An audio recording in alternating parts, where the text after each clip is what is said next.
So this is my presentation on informal caregiver stress, specifically comparing dementia versus non-dementia elderly. So in this presentation, informal caregiving is defined as unpaid care provided by a family member or close associate to someone whom they share a personal relationship with. And this role of an informal caregiver is shaped by social expectations, often influenced by cultural norms, gender roles, and familial obligations. So, introduction. The question of this research proposal paper is how do social, relational, and contextual factors influence the stress levels experienced by informal caregivers of dementia patients compared to those caring for elderly without dementia? And the hypothesis from this question is that informal caregivers of dementia patients will report significantly higher stress levels than caregivers of elderly without dementia. And this relationship will be moderated by social support, relational quality, and contextual factors such as employment status and co-residency, as well as gender. And so, why is this topic relevant? There is a stigma around dementia patients, sociological factors, like um, like the sociological construction of the caregiving role is also very relevant. Um, so like family expectations influence this role, gender roles or cultural norms. And then relational roles like family structure, emotional labor or power dynamics plays a part. And then healthcare inequality, so unequal distribution of emotional, physical, and financial strain occur within this topic. And then this also highlights the structural inequalities in healthcare because some issues will arise where it has to do with the education or the amount of information being shared to the informal caregiver. Um, and then personally to me, I find this topic very relevant because I work as a medical assistant. And at the practice I work at, we do see a lot of elderly patients who can't care for themselves. And so either family or friends will come in, or even caregivers who that's their job will come in with them. But often I witness this dynamic between the informal caregiver, which is usually like the daughter, the son, or um, the spouse of the patient, and this relationship where either they're really engaged in the visit and like asking questions on top of everything when I ask them questions on behalf of the person that they're caring for, or other times they're disengaged, have no idea, seemed very like physically, emotionally like tense.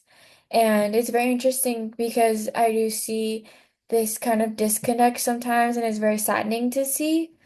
But I do see this issue firsthand of stress with informal caregiving. Um, so next is the analysis of literature. So in all the studies I found, they originally weren't very sociologically relevant.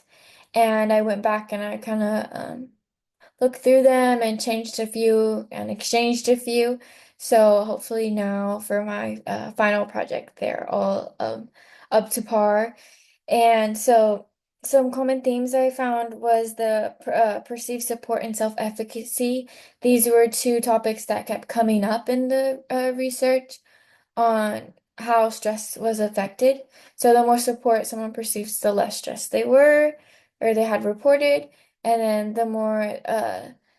the more confident in what they were doing and how they were caring for these individuals brought up their self-efficacy, and an increase in self-efficacy related to less stress as well.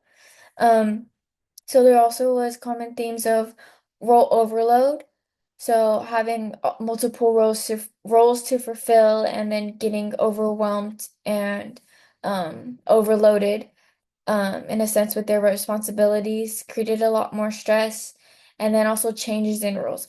So often an informal caregiver is a family member, and the family dynamic as aging occurs changes, and this idea where an individual who was once the one being cared for now becomes the one providing care. So the kind of like that daughter-son parent relationship where when you're young, your parents care for you, they provide their like best care for you, and then as they age, the role kind of reverses to where now you being their daughter or their son have to go and care for them in return. And so these these two were also main themes that came up that led to more stress um or a change in stress level. And then stress and negative emotions around caregiving were higher in those with greater role strain. So those who had more roles to fulfill and had more responsibilities, more pressure from different areas, had more stress and negative emotions, which ideally, like that does make a lot of sense, being kind of pulled in every which way and having to care for somebody who can't necessarily care for themselves. That's why you're there. Um, creates more stress for the individual. So next is methods. So it's gonna be in my research project proposal, it's gonna be a quantitative cross-sectional survey.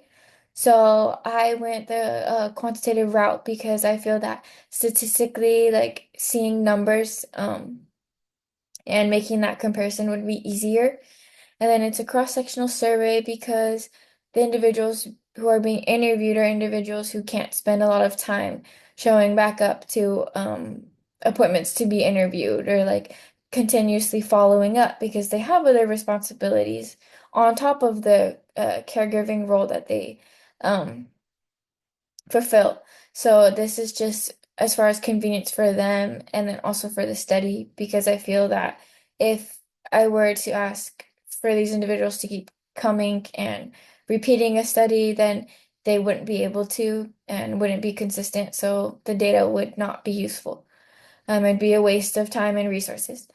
So, the ideal sample size is a minimum of 200 participants, preferably split in half with half informal caregivers that care for individuals with dementia, and then half that uh, provide informal caregiving for non-dementia individuals.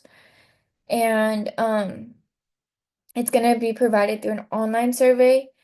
Um, the I I would ideally like to keep the survey as short as possible. And later I'll mention a few scales that some of them I do need to tweak and make shorter. Um, and so it's going to be online survey on on an ideally very easy site to use, um, just to make it most convenient for the individuals participating. So these participants will be recruited through organizations, online caregiver forums or clinics and areas where these informal caregivers would like just naturally be because I'm not gonna go out seeking for these individuals because that can also add another level of stress. So um, areas where these individuals will just naturally be, I think will be a better way of approaching and getting people to engage and be a part of this study. Um, and so the scales that I will be using will be the Zarek-Burton interview scale and then the perceived stress scale and the multidimensional scale of perceived social support. So the Zarek-Burton interview scale that measures caregiver burden in specific, um, it focuses on the impact of caregiving, on the impact of caregiving that it has on the individual's own personal life. So their career responsibilities, their own health, relationship, and finances are all topics that kind of come up. And it's usually 22 questions. And so I kind of hope to figure out a way to kind of make it a little bit shorter to better conform to the time that these individuals have. And all of these scales use a Likert scale, as far as like gathering the measurement. So that's a scale where it goes from like 0 being not at all to 5 being an adequate amount or absolutely feel this way. So the perceived stress scale is a widely recognized tool designed to assess an individual's stress levels and their perception of stressors in their lives. And this was developed in 1983 by Cohen and colleagues. So I find this scale to be the easiest, I think, to apply to this proposal and kind of the most straight to the point. And then the multidimensional scale of perceived social support is to measure the perceived social support an individual reports to have. Um, and it's only 12 questions in length, just as the perceived stress scale is. So I don't think, any need to shorten them. Um, so the independent and dependent variables now. So independent variables of this study include dementia versus non-dementia informal caregivers or individuals who are being cared for, and then contextual factors like gender, um, SES, um, employment, and then co-residency, or like if they live with the individual they're caring for. And then the length of caregiving will also be asked because I find this relevant to maybe the amount of stress, because as time goes on, more stress can occur or add on to their role. And then the dependent variables, informal caregiver stress level. And then discussion. So, in the literature, I find some common limitations, which are lack of generalizability, and then just systematically due to most of the literature I found having cross-sectional studies, there are limitations on those. And then also the self-report bias, because uh a lot of these studies I had gone over obviously had to be self-reported stress, because you can assess the stress an individual is feeling, but I don't think that is the most accurate since it's not coming from the individual. And the lack of generalizability comes from like sample size or factors like the diversity in the sample. And that's not always something that can be controlled for, but um, it can be kind of like aimed for more like general sample, more diverse sample, a greater sample. But also again, that depends on like the time that is needed for the study, or like the resources or money and things like that. So that does put another limitation on those limitations. Um, and so cross-sectional studies also limit causal inference, or the change in one variable directly leads to change in another variable. So there's kind of like a limit to assuming that in these cross-sectional studies, since it is one point in time um, data collection occurring. And then some implications specifically to this topic, or like solutions to.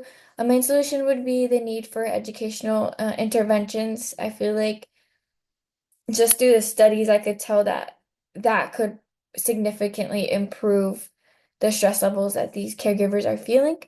Um, and then I'll go more into that a little bit later in this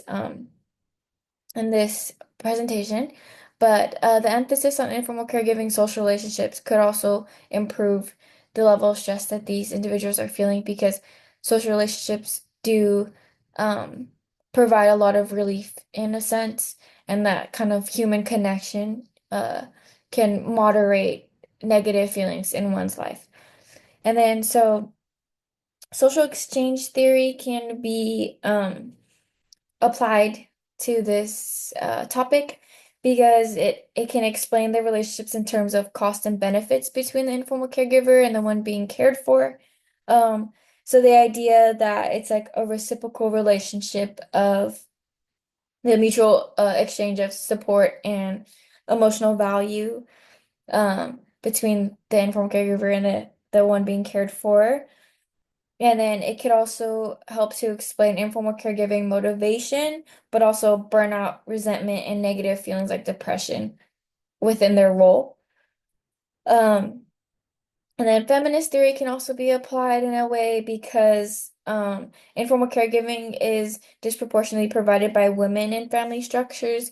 So the idea that there is like this inequality in unpaid labor is a big thing here because informal caregiving, again, is unpaid labor in a sense, like another role for mostly women uh that are reported like for their lives and adds another stress level onto them. So next is the conclusions.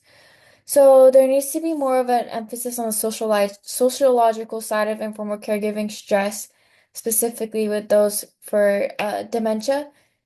And this is because I feel that like through sociological aspects like networks, perceived support, or self-efficacy, the stress levels that these informal caregivers are feeling can improve significantly. So if like these individuals are educated on the effects, like the positive effects that having these three things um at great levels, like it could really help them. Um And then as far as a major issue in this study that keeps coming up, and I would propose to see also in the research that I am proposing to conduct, would be the major issue that there is a lack of education provided to most informal caregivers. So with this, in previous studies, a lot of informal caregivers had reported not being followed up with as far as like in their role. Um, and I think that is something that kind of needs to be brought to the uh healthcare industry like attention because um most individuals who need a caregiver can't care for themselves. So it's good to explain to the individual who's receiving the care, but also those who are going to help provide the care need to be in the know and need to be confident in themselves. Like again, that goes with improves levels of self-efficacy. So like a follow up with an informal caregiver about if they know how to help, if they know how to like provide the care correctly and things like that, I think could improve um a lot. And often I think that these caregivers don't want to feel incompetent because it kind of would put some strain on their confidence, right? So they don't go to the next level and ask for this extension or follow-up, which it should be brought to their attention that they can, right? Um, and then I think that like for example, if an individual is discharged and there's no follow-up needed, I think that the doctor should extend a kind of invitation to welcome these questions from an informal caregiver to make them feel more confident in the care that they're providing. And that could also like help stress levels. Because oftentimes in my practice, you can kind of see the difference in informal caregivers who really care about the care they're providing and then those who kind of don't care to the same extent. And those who care a lot have no issues like calling, emailing, or like asking for the doctor to speak with them. Um, and I think that needs to be something that's kind of more normalized and not so like if you know, you know type of thing, because I think that it can help with stress levels, just getting that extra reassurance. Because oftentimes these individuals are like presumed to be okay and providing the new plan of care or the continuous plan of care when like these individuals clearly have a lot of um, levels of stress and emotional strain on them just being in this role. And then this is my references And that was my presentation. Thank you.